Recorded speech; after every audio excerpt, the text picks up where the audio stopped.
こんにちは、隊長です。今回の動画はアザラシ編です。流氷観察の興奮冷めやらぬうちに、今夜のホテルのチェックインの時間までにアザラシシーパラダイスへ行くことにしました。その前にレストハウストコロというお食事屋さんにて腹ごしらえをします。こちらのお店では地元のホタテ料理がたくさんいただけるそうです。隊長はさまざまなホタテ料理が入ったホタテ尽くし定食をいただきました。アニマの里の朝ごはんをお腹いっぱいいただいたのに、こちらの盛りだくさんのご飯も美味しくペロリといただきました。定食以外にもラーメンやお寿司などたくさんあり、地元の方が多く来られている印象を受けました。夫はオホーツク貝柱塩ラーメンを注文しました。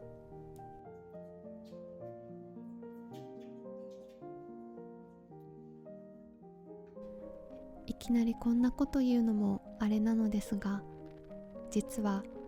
夫と隊長はアザラシの何とも言えないフォルムが大好きで、アザラシシーパラダイスのツイッターを何年も前からフォローしていました。東京にいる頃はまさか北海道の、しかも紋別の方まで気軽に行けるなんて思ってもいなかったので、車を走らせている道中もあまり実感はありませんでした。ナレーションではアザラシシーパラダイスと言っておりますが、アザラシランドとアザラシシーパラダイスの2つの施設の総称をオホーツクとっかりセンターと呼んでいるそうです。昭和62年に4頭のアザラシを保護したことがきっかけで、現在では約20頭のアザラシたちがここで暮らしています。みんな頑張って飼育員さんたちの合図に応えていました。飼育員さんがあげているご飯はホッケだそうです。ちなみにこの施設にいるアグくん、キテちゃん、ビクちゃんは約35歳です。アニマの里のプー太郎の年齢を聞いた時と同じくらい驚きました。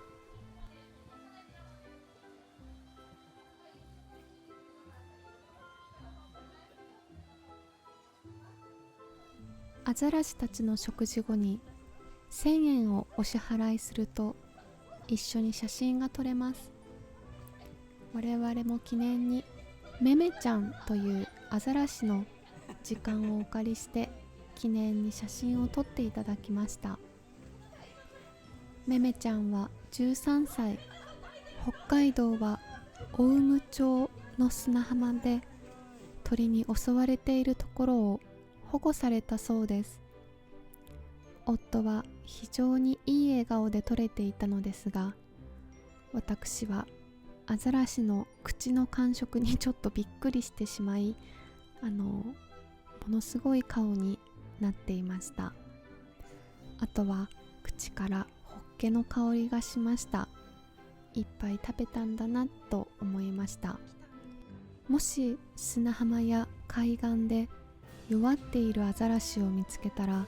とっかりセンターへ連絡をしてほしいとのことです。本当に素晴らしい体験をさせていただきました。夫も私も心から満足して再び車を走らせホテルへ向かいます。雪に埋もれて地続きになったサロマ湖です。看板が見えるまで分かりませんでした。今夜のホテルは北天の丘網走湖敦賀リゾートという場所になります。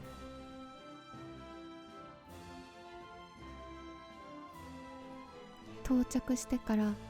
すぐに熱々のタオルを渡してくださり、もうそれだけで心がほぐされる思いでした。隊長は幼少期、家族とちょっといいホテルに行くという経験がほとんどなかったので、この年齢になっても未だにドギマギします。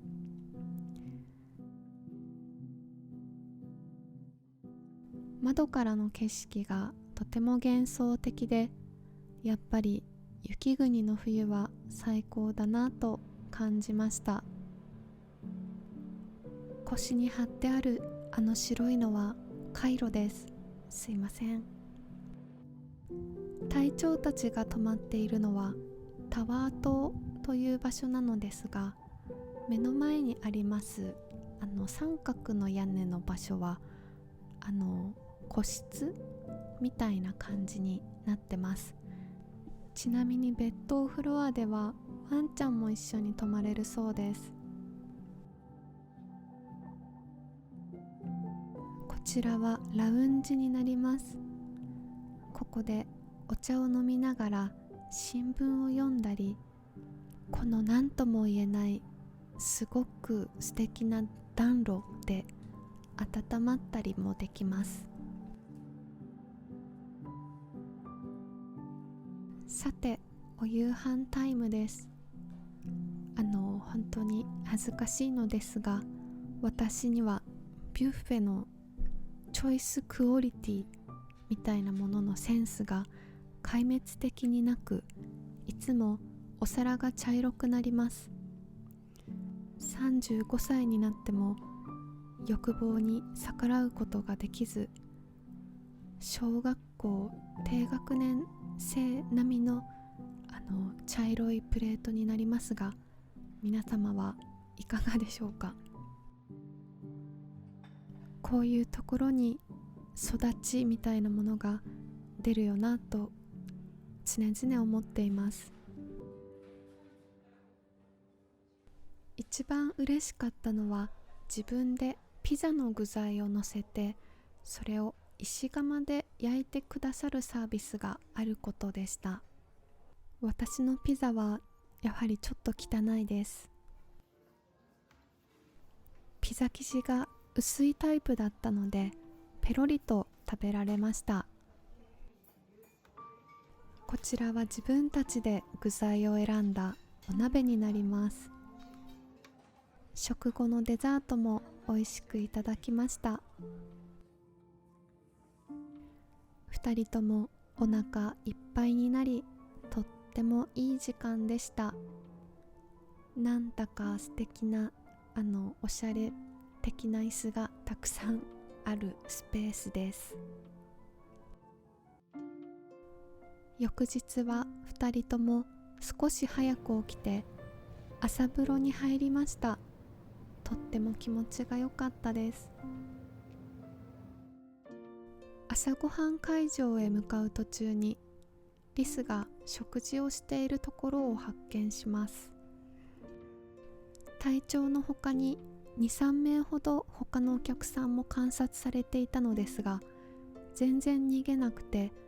なんだか人慣れしているような感じでした。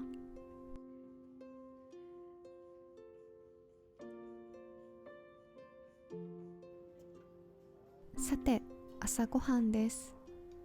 昨晩と同じくビュッフェ形式でいただきました。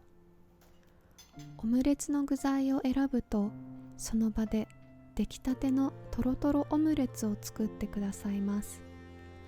これが本当に美味しかったです。もし行く機会がございましたら、ぜひ食べてみてください。夫はバランスよくお味噌汁や和食をチョイスしていましたが、私は先日に引き続きここぞとばかりに茶色いご飯ばかりを選びました。多分こういうのは50歳くらいになっても変わらないのかもしれないなと思いました。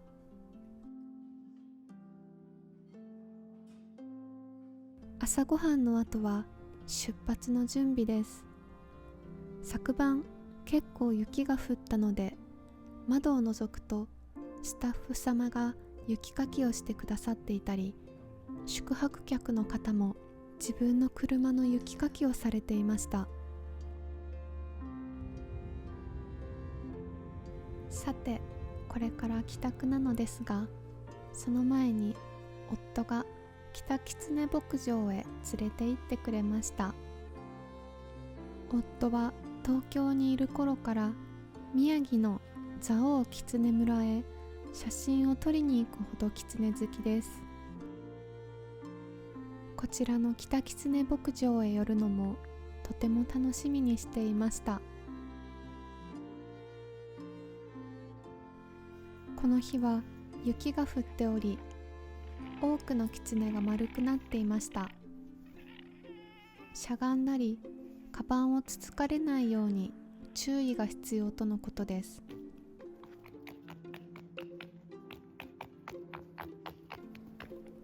途中、2匹の狐がものすごい喧嘩をしていました。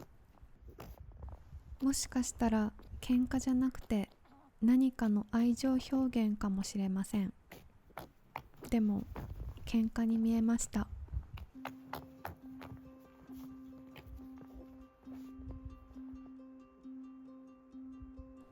北狐牧場のすぐ近くにある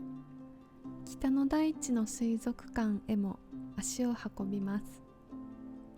食べられる魚の種類をいくつか知っているレベルだったのですが、ポップがあまりにも面白くて非常に楽しめました。ちなみに